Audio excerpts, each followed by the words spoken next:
Bismillahirrahmanirrahim. Assalamualaikum warahmatullahi wabarakatuh. Hai teman-teman kelas 4, apa kabarnya kalian semua? Semoga dalam keadaan sehat dan tetap bersemangat dalam menuntut ilmu. Berjumpa kembali di Sentra Imtak bersama Bapak Miftahul Huda. Baik teman-teman, sebelum memulai pembelajaran, Bapak mengingatkan teman-teman untuk jangan lupa membaca doa terlebih dahulu.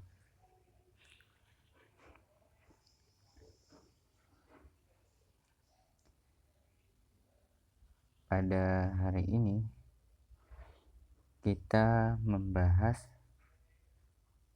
tentang energi ya. Tema kita masih berkaitan dengan energi. Ini jenis energi. Nah, teman-teman,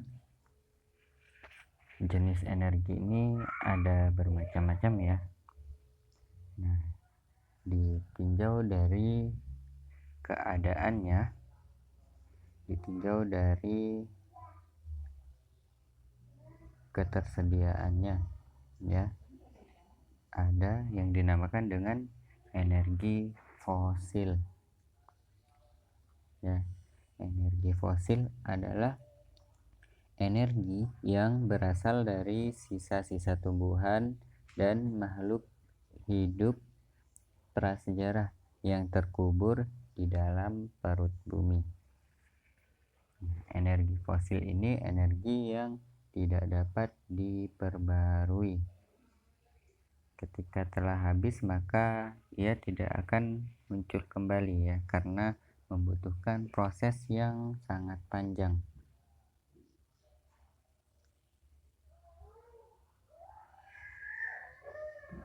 Contoh dari energi fosil adalah yang pertama minyak bumi. Minyak bumi diolah oleh manusia bisa menjadi solar, bensin, aspal, lilin ya. Itu adalah hasil dari olahan minyak bumi. Yang kedua adalah batu bara, digunakan untuk bahan bakar dari produk industri besar ya, untuk industri besar. Bisa juga sebagai bahan bakarnya pembangkit listrik. Yang ketiga adalah gas bumi. Gas bumi ini digunakan kalau di rumah tangga bisa ya, untuk masak. Itu adalah gas bumi. Yang keempat adalah nuklir atau energi nuklir. Ini juga hasil dari energi fosil. Namun energi nuklir ini memiliki manfaat yang besar dan juga bahaya yang mengancam juga sangat besar. Oleh karena itu tidak banyak yang mengembangkan, hanya daerah-daerah yang dengan kemampuan disiplin yang sangat tinggi yang mengembangkan energi nuklir ini. Energi nuklir bisa dipakai untuk bahan bakar kendaraan, yakni kapal ya, yang sekarang sudah ada menggunakan energi nuklir itu adalah kapal.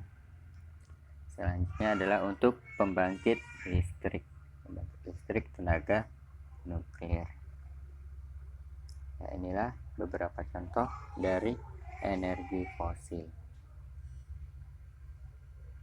Yang kedua adalah energi yang dapat diperbarui, yakni energi alternatif atau opsi alternatif. Itu menjadi pilihan ya, pilihan jika tidak ada energi fosil yang bisa dikembangkan karena keadaannya bisa diperbarui atau keberadaannya melimpah di muka bumi ini ya. Energi yang berasal dari alam dan dapat terbarukan. Contohnya energi alternatif yang pertama adalah matahari. Ya, kita tahu sendiri matahari selalu bersinar di muka bumi. Yang kedua adalah panas bumi. Ya, ada beberapa daerah yang memiliki sumber panas yang bisa dimanfaatkan oleh manusia. Yang ketiga adalah air. Ya, air bisa dimanfaatkan oleh manusia di aliran sungai, bisa dibendung, kemudian dibangun untuk penggunaan pembangkit listrik tenaga air. Kemudian yang keempat ada angin. Angin juga bisa digunakan untuk manusia sebagai pembangkit listrik tenaga kincir angin. Ya, tenaga angin dengan memanfaatkan kincir angin.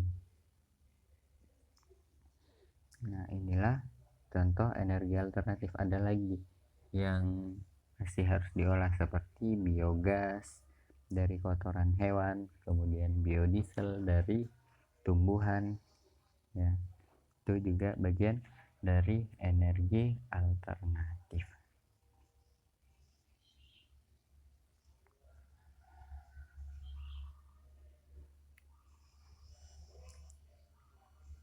Baik, selanjutnya jenis energi berdasarkan keadaan benda.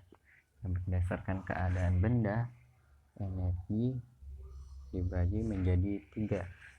Ya, yang pertama adalah energi kinetik. Energi kinetik adalah energi yang dimiliki ketika benda bergerak. Jadi saat benda itu sedang bergerak, maka yang digunakan adalah energi kinetik. Yang kedua adalah energi potensial. Ya, energi potensial itu adalah energi yang dimiliki oleh benda karena kedudukannya atau posisinya. Nah, ketika benda berada di posisi yang jauh atau berada di posisi yang tinggi, maka dia memiliki energi potensial. Atau energi potensial ini juga bisa disebut sebagai energi yang disimpan. Ya. Energi yang belum digunakan. Nah, yang ketiga adalah energi mekanik. Nah, energi mekanik adalah energi yang dimiliki benda berdasarkan gerak benda dan posisi benda. Jadi benda itu bergerak dan berubah posisinya, maka dia memiliki energi mekanik. Contohnya yang memiliki energi mekanik itu adalah mobil, ya. Mobil yang bergerak itu memiliki energi mekanik. Dia memiliki energi kinetik dan juga energi potensial. Ya, inilah jenis energi berdasarkan keadaan bendanya. Baik teman-teman, berkaitan dengan energi angin, ternyata di dalam Al-Quran Allah juga telah menyebutkan tentang fungsi angin. Jadi Allah menciptakan angin itu ada fungsinya. Yang pertama adalah angin sebagai nikmat dari Allah Subhanahu wa Ta'ala, sebagaimana termaktub di dalam salah satu ayatnya, ini di dalam Al-Quran surah Rum ayat 46. Dan di antara tanda-tanda kekuasaannya adalah bahwa dia mengirimkan angin sebagai pembawa berita gembira dan untuk merasakan kepadamu sebagian dari rahmatnya, dan supaya kapal dapat berlayar dengan perintahnya, dan juga supaya kamu dapat mencari karunia-Nya. Mudah-mudahan kamu bersyukur. Jadi angin ini sebagai nikmat sehingga bisa menggerakkan kapal, bisa membantu penyerbukan tumbuhan, dan masih banyak lagi fungsi-fungsinya angin yang termanfaatkan oleh manusia.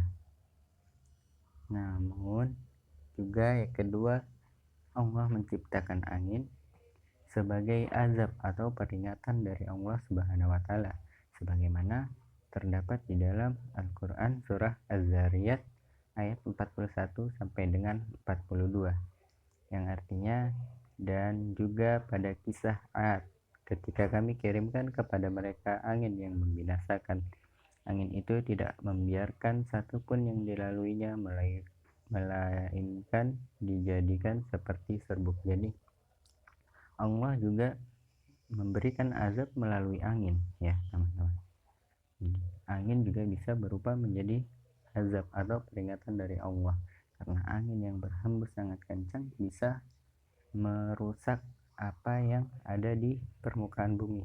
Contohnya yang lagi terjadi sekarang itu sebagai peringatan bagi kita ya, dimana di daerah Nusa Tenggara Timur ya terjadi angin kencang sehingga menyebabkan air laut meluap, jembatan pada rusak, roboh ya karena angin.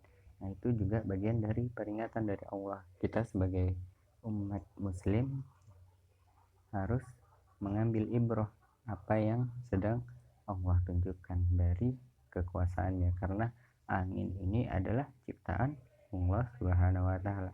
Nah, berkaitan dengan angin juga kita sebagai umat muslim dilarang untuk mencela angin bagaimanapun keadaannya. Dan ketika ada angin berhembus kencang, kita diajarkan oleh Rasulullah untuk membaca doa. Ya, teman-teman sudah belajar kan doanya? Bapak tampilkan sekali lagi ya, doa ketika ada angin kencang. Bunyinya Allahumma inni as'aluka khairaha wa a'udzubika min syarriha. Ya Allah, aku mohon kepadamu kebaikan angin, dan aku berlindung kepadamu dari kejahatan angin. Ya teman-teman, inilah doanya ketika kita merasakan angin yang berhembus kencang. Baik, selanjutnya Bapak menambahkan kosakata bahasa Arab tentang pekerjaan. Yang pertama, al-fallahu artinya petani. Al-fallahu petani. Al-fallahu petani. Kedua, al-jaishu artinya tentara. Al-jaishu tentara. Al-jaishu tentara. Yang ketiga, at-tayyaru artinya pilot. At-tayyaru pilot. At-tayyaru pilot.